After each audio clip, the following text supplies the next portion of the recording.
Viral sopir protes ke SPBU di Pamekasan Gegara tak dilayani beli BBM malah jual puluhan jerigen solar. Seorang sopir melakukan protes di SPBU Desa Ambat Kecamatan Tlanakan Kabupaten Pamekasan akibat tidak dilayani membeli bahan bakar minyak, BBM, jenis biosolar viral, Selasa, 23 Desember 2025. Pada video berdurasi 1 menit 23 detik itu, seorang sopir merekamnya sambil protes ke petugas SPBU.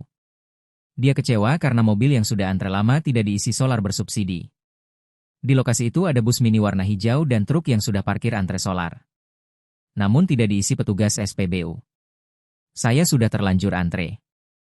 Seandainya tidak antre tidak apa-apa, katanya. Dalam rekaman, sopir juga mengatakan mau numpang beli yang di jerigen.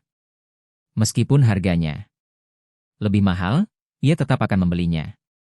Selain itu, ia juga mengatakan sopir disuruh antre, namun berselang beberapa menit petugas SPBU menyampaikan solar sudah habis.